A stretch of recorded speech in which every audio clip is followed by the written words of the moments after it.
makigsuon ang ato ang Ginoong Kristo sa iyahang padayon nga pagtudlo sa mga apostoles o sa iyang mga tinunan, ipakita usab ang panig-ingnan ilabi na diha sa padayon nga iyahang pakigsuon sa amahan, no? Nga sa mga desisyon iyang himuon o sa panahon nga makita siya space nga diin ugahin og panahon uban sa amahan anaa gayon, no? So makaigsunan walay laing kalipay kaysa paghatag og panahon uban sa mga tao nga imong gihigugma pag-ayo, no? Imong asawa, bana, pamilya, mga higala o kaubanang lumilihok. Bisan man lang kausa sa usa ka buwan or diha sa ato ang BEC ang ato ang sinimanang makalibang pakiguban sa ato ang mga pundok banay. So adunay special nga mga butang nga mahitabo sa panahon nga ablihan nato atong makasing-kasing sa mga tao nga atong gihigugma. Gihimo kini sa makadaghang higayon sa ato ang Ginoong Hesukristo. Siya kanunay nahiusa sa amahan ug iyang gibahandi ang kahilom nga makigistorya uban kaniya sa mga butang nga ilang gihigugma.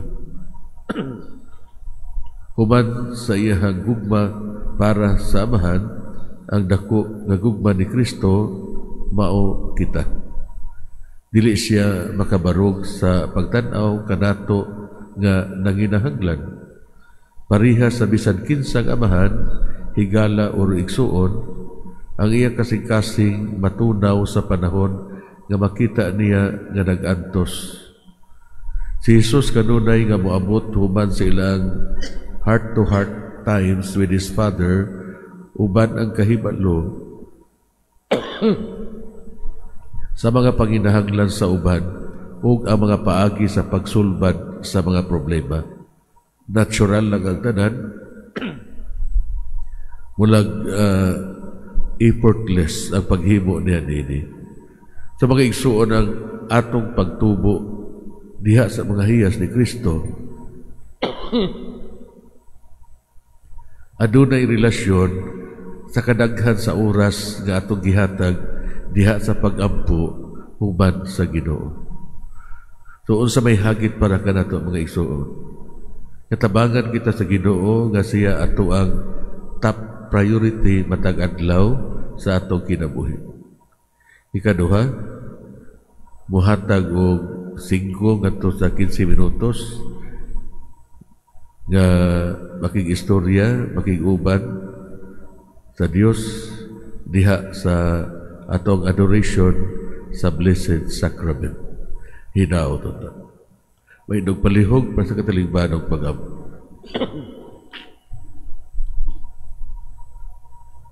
Masaligon kitang mudangop sa atong langit ng amahan, kay dili man gayon siya mupakyas sa iyang katawhan diha sa ilang mga gikinahanglan.